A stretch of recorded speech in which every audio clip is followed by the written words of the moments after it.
Fresh Prince of Bel-Air fans have we got in the house here? Oh, I think we need a little bit more noise than that. Who watched Fresh Prince of Bel-Air in the 90s? Come on. I absolutely adored that show, and this is one of the stars of it. Ladies and gentlemen, let's have a big cheer for Karyn Parsons.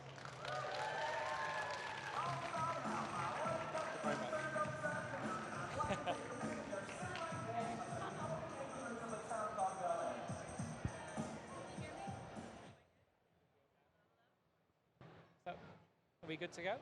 How's that? Why don't you try this one? Hello, there we go. Hi. Okay.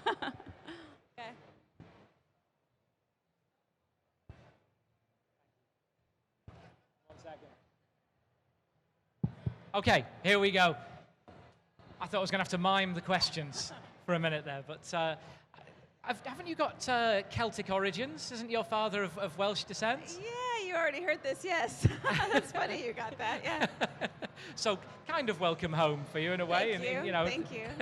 Have you been over to the UK much before? Not a lot. I have been a little bit, but not enough, I don't think.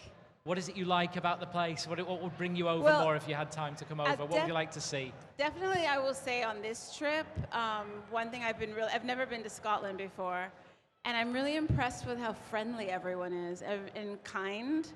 I was just telling somebody that I feel like when I was out in the shops yesterday that I kept anticipating the same response that I get from people in New York when I would leave a shop. Like if I didn't buy something, I kind of expected a certain, not that they were mean, but just not really friendly when I'm leaving, you know.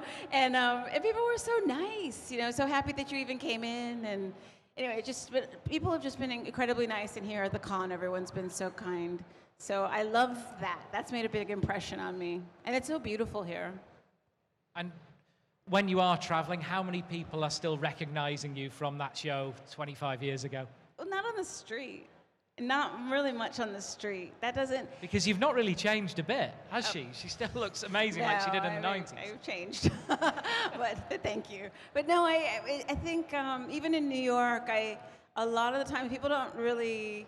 Well, they don't say anything, but a lot of people don't recognize me out of context. You know, when they see you just out, they don't expect to see Hillary.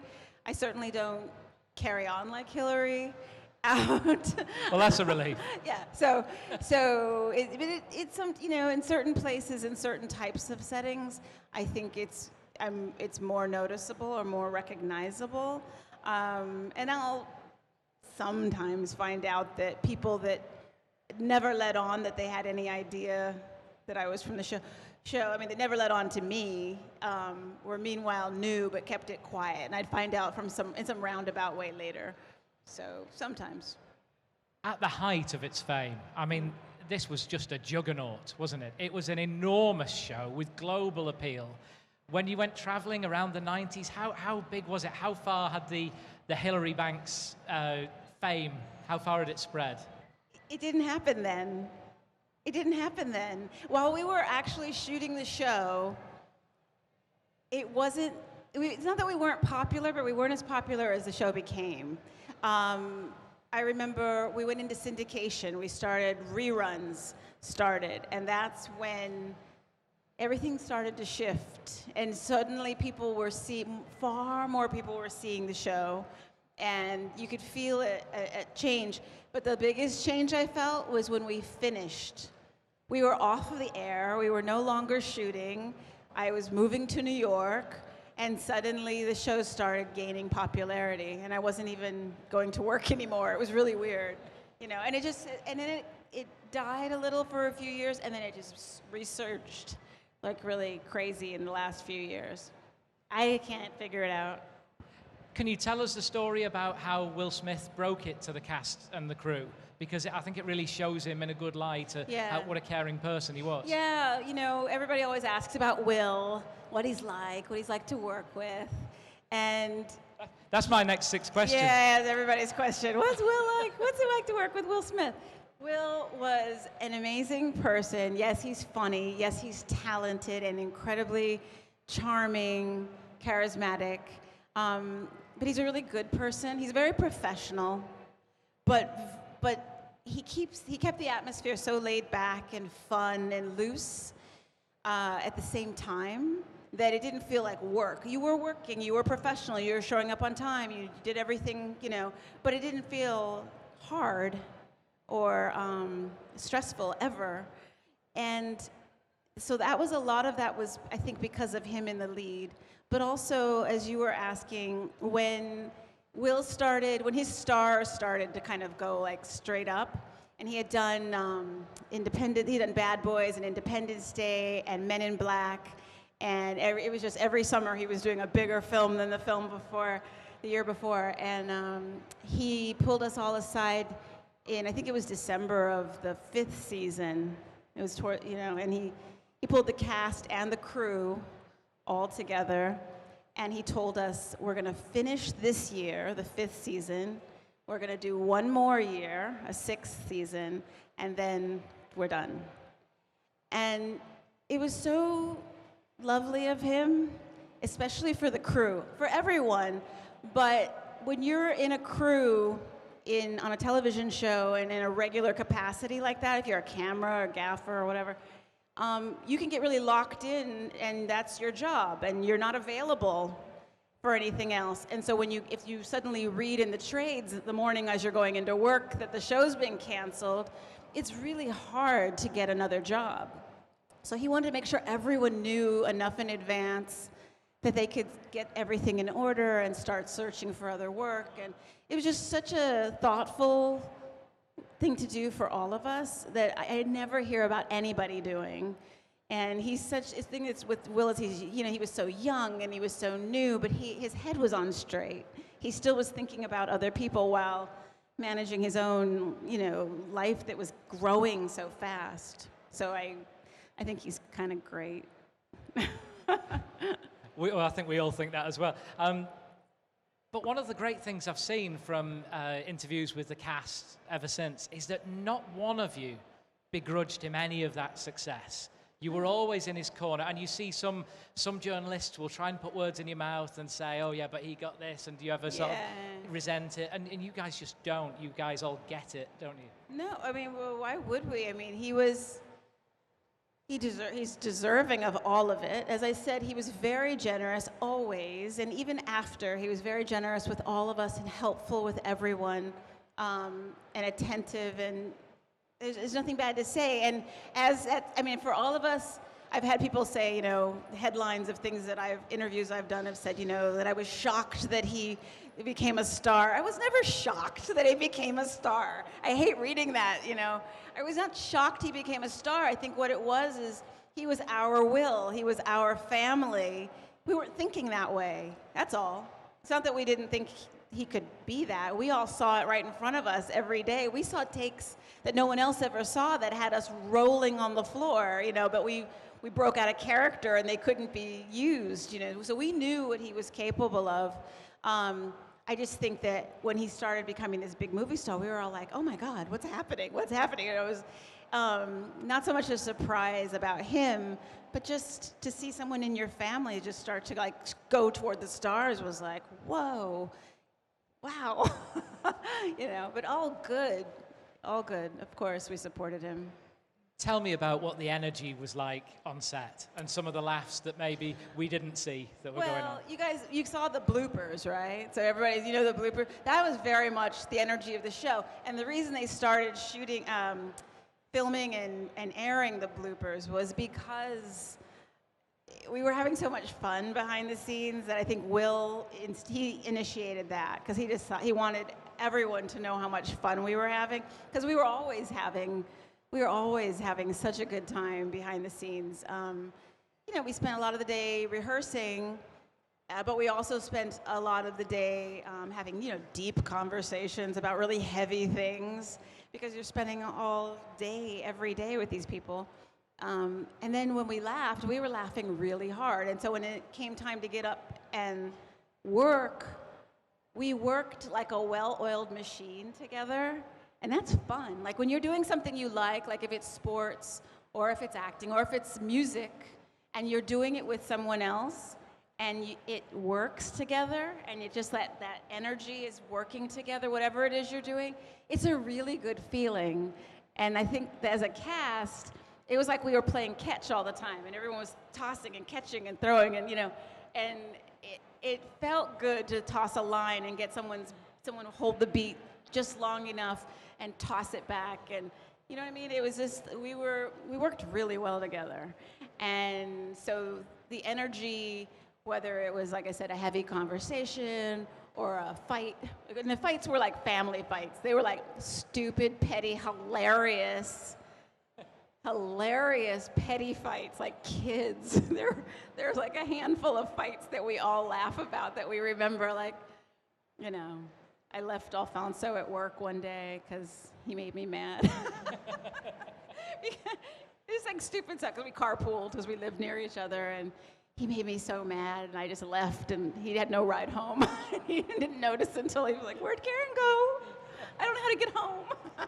But we just, it was like a family. We had a really friendly, warm relationship. And on Friday nights, when we would shoot the show, all sorts of people would come and hang out. Like the cast of Martin would come and hang out, or like some TLC, the girls from TLC there'd be people, LL Cool J, people would be like, just hang. This is some party you're painting the picture of. Friday nights, people just came and hung out. Quincy Jones was around a lot because he was a producer, and so Rashida Jones was around, who was his daughter, and Kirara, and Martina. There were like lots of people just hung out at our set on Friday nights because the energy was so good, and we had a DJ who was playing great music, and Alfonso was dancing to doing his Michael Jackson impersonations, and it was good impersonations. Do you remember he was in the Pepsi commercial with Michael Jackson?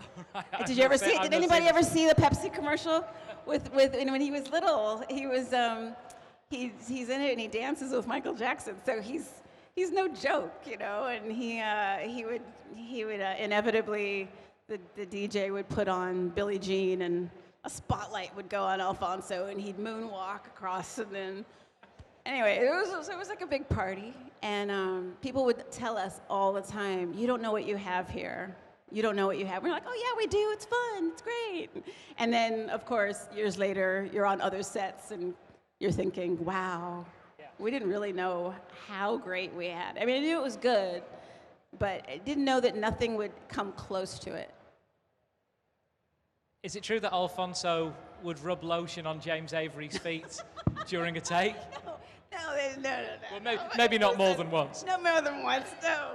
And that was Will and Alfonso that did that. And I think they're on film doing it. It was really, because they used to, James Avery was a big hippie. He plays this pulled together lawyer and everything. But James was a full-on hippie. And he'd be, in his big baggy stuff and his Birkenstocks, and his feet were like, dry.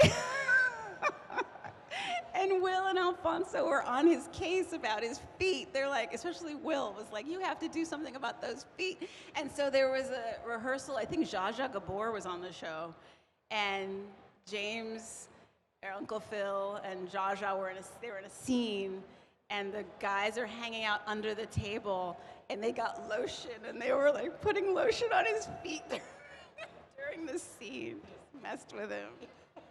Will once mooned James off camera.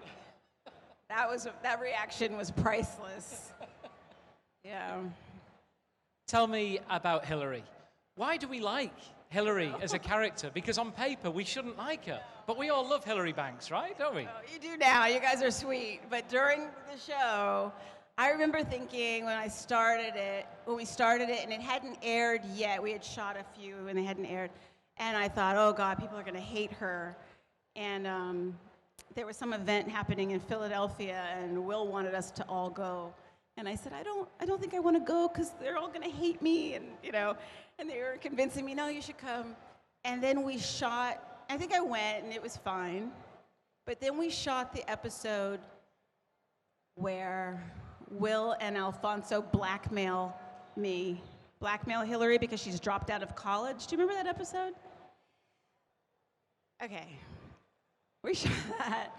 And I tell Carlton that Will is blackmailing me, that he's making me do this, he's making me do that, he's making me, clean his dirty drawers, this whole thing. And Carlton turns and says, "Will you clean mine?" And when he turned on me and the audience saw that I was gonna get mine, they didn't just clap or howl. They were stomping their feet in the stands. I mean, stomping, howling, and clapping. And I'm sitting, the two of us are in the scene trying to keep a straight face. And the audience is going nuts because they hated Hillary. And they were so happy to hear her get hers. They're stomping. If you ever see the episode, they cut to me because we held for a long time.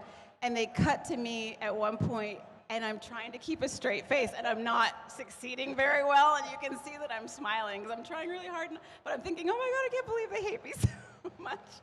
But as time went on, I think that was the first season. I think as time went on, people kind of got used to her being like a lovable idiot or something. I don't know. I don't think people held it against her as much as they did in the beginning. So when you're given a role like that, how much of your own interpretation do you put into a role like that? Or are you following direction there? Or is this your own creation in part? It was definitely collaboration, which was wonderful. I mean, we had incredible writers. We were so fortunate. We had great directors, particularly Shelley Jensen, who was our primary director through most of the show, through most of the seasons. He was phenomenal. I learned a lot from him. But one thing that was established early, and I credit Andy and Susan Borowitz, who created the show actually with this, was that Mondays we would have a table read. We'd all sit together around a big table and read through, and everyone could hear it. The writers, producers, actors, director could hear if it sounded funny, if lines worked. Some lines you say them that seemed like they'd be funny, and you say them and they're not funny. So people would be making notes and changing, the writers would be changing things. And then the actors and the director would go downstairs and we'd run through it like a play. Like we'd figure out the blocking. Where would I walk on this? What would I do? We'd work all those things out. And then we would have on Tuesdays, Wednesdays, Thursdays, we would have the writers and producers watch us run the whole thing like a play whether in the kitchen, in the family room, in the college, like this. And they could see what worked and didn't. And after we did it, they'd sit with us, and the first thing that we did was they would turn to us and say, "How did it feel? What did you think?" And so after we ran the whole thing, even though they had all their opinions, the first thing they wanted to know was if anything didn't ring true to us. So you could say, well, like Tatiana would say, for instance, I felt really funny telling Will that I had a crush. I felt funny that I don't feel like I would go to him first. I feel like I'd go to my sister, or I might go to my mother, but I don't feel like I'd go to Will, right? So then everyone would have to listen to that and say, oh, okay, so the writers would try to make adjustments. And so they were really big on, there'd be lines or, there were certain seasons with new writers that everything they wrote was like, Hillary enters wearing a skin-tight, this, or Hillary wears a t-shirt and she gets water splashed over there'd be these insane things and you go, I have a problem with this. We don't have to quite go that far on that one, So they were always willing to hear. James Avery was very much a force of, this does not feel right for this family. And we would listen, and we would always try what we were given before calling in any criticism. We always tried, and then we'd say, I tried, and I really don't feel right about this. And then they would try to do something that worked. So it was a really nice collaborative relationship. So when you're doing the table readings and you see the script, which are the killer Hillary lines that you thought, I cannot wait to deliver that on set? Are there any that stand There out? were so many it's a tough good one to ones, put you on the right? spot. I can't remember. I think the thing that's funny is, first season I sat and I watched all the shows. I was there ready to record every single show. Second season on, I never watched. I couldn't watch the shows anymore. But now, in 2019, I see the memes of Hillary lines, and I'm like, that was a good one. Like, I'll see a line, I'm like, that was a good line, One that I see a lot that was really fun to deliver, and it was terrible, it was very simple, was, how do I put this nicely? I'm too good for you. Which was like... When she looks into your eyes and says that, I remember doing that it. is heartbreaking. The 15-year-old kid in me has just curled up and died. I want to talk to you about Sweet Blackberry. Yeah, thank you. Because it's kind of a very un-Hillary thing to do, is to put something back in a way.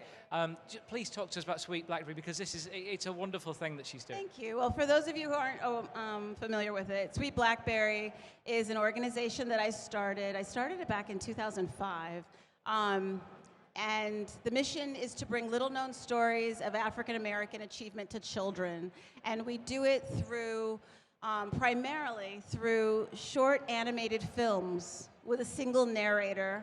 And so they're like picture books come to life. And they tell stories of people in history that you just don't hear about so much, that are incredible stories, empowering, inspiring stories. We've had Alfre Woodard narrate, Queen Latifah, Chris Rock, Lawrence Fishburne. I'm really proud of them.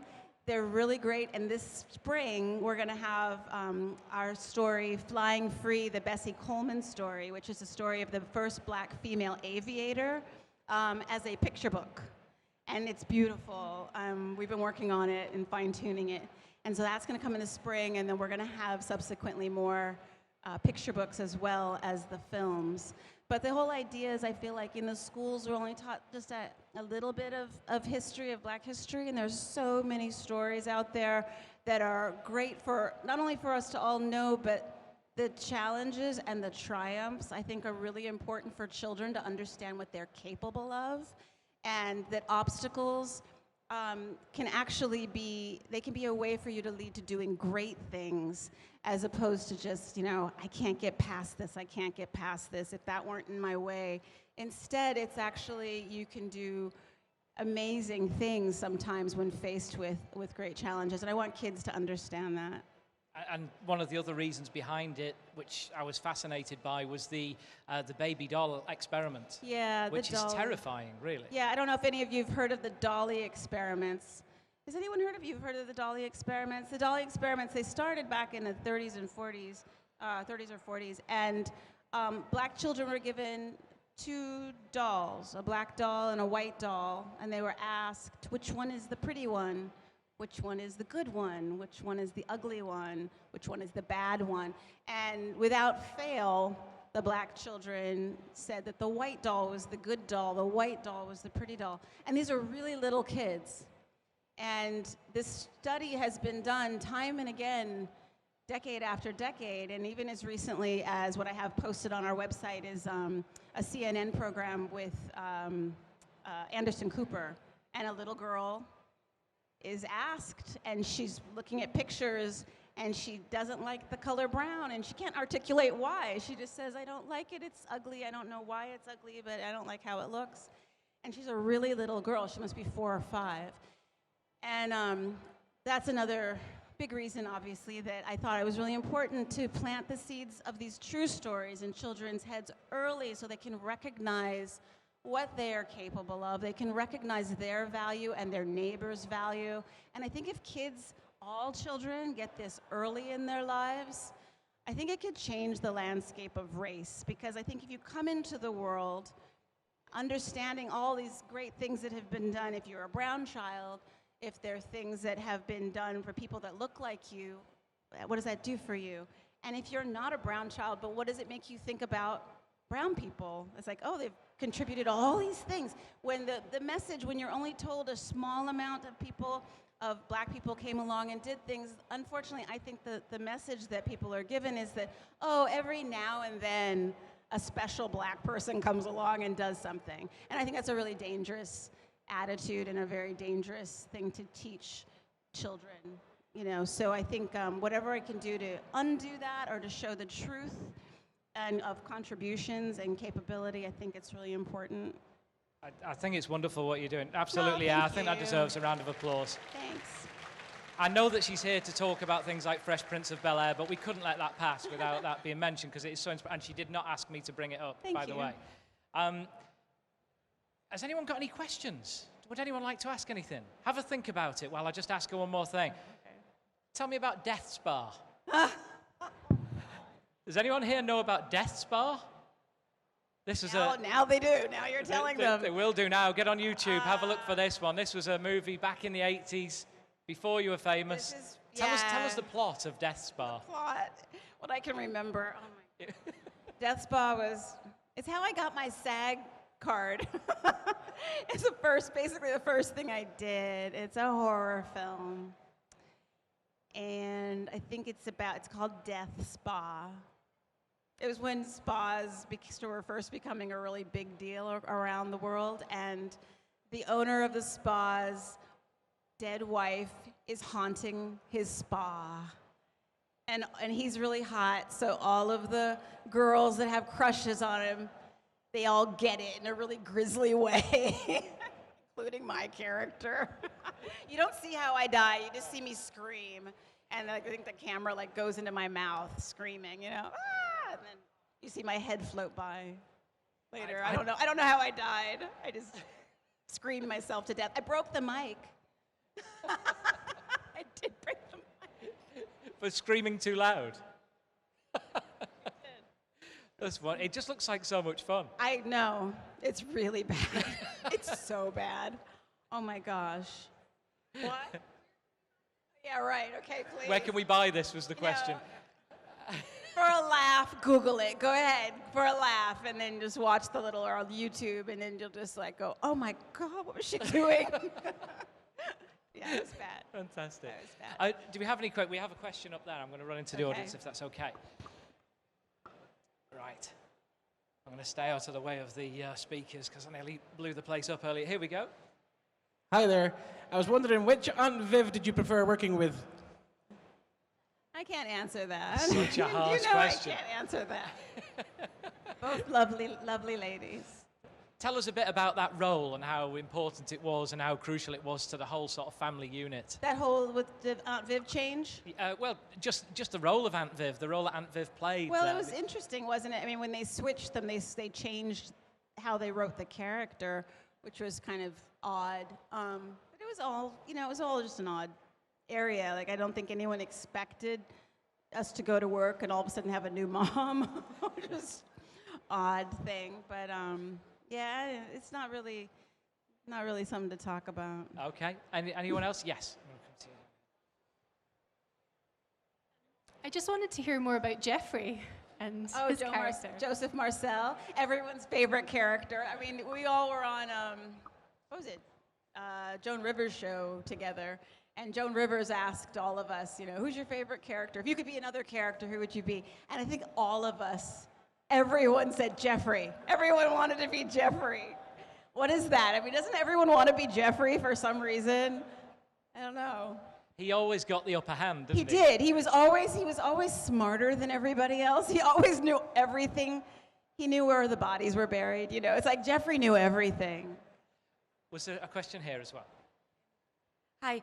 Out of all the outfits that Hillary wore, because they're all stunning, do you have a favourite, or did you just love all of them? I'm sorry, say it again. Out of all the outfits that Hillary got to wear, did you have a favourite, because they were all stunning? Gosh, I don't think so. I don't know. There were some things. You wouldn't remember all the outfits, but I will tell you it was interesting though about the outfits. I kept some red pantsuit with silver studs up the leg and on the lapel. I mean, it sounds insane now, but at the time I thought it was really cute. Maybe it was cute. I don't know. Anyway, I don't know where it is now. But what happened at the end of the show, even though they fit those clothes to me, they tailored all of them to my body. Our wardrobe woman was fierce. She was like, okay, we're going to figure out the perfect length for your skirt. And they figured out the length they thought was the most flattering for me, so all of my skirts were always made the exact length. And she'd find clothes 3 sizes too big, and our tailor, Cynthia, would just, pull them all. I think this is the ugliest thing. I don't know why you did this. This isn't gonna work. And then by Thursday night, I was trying it on going, wow, it looked like $1 million because they tailored it to my body. But when the show was over, I couldn't just have the clothes. I had to buy them back. And I got the chance the same time everybody else did. They just told everybody, the clothes are all for sale. It wasn't like, here and here, you get to choose the clothes I thought first. they would have given you one. No. It's like, here, you guys want to buy clothes? Here's the lot. And I was like, wait, because one of the script supervisor, Terry, she came running out. She goes, look what I got. I got this great suit. And I was like, it's my suit. That's mine.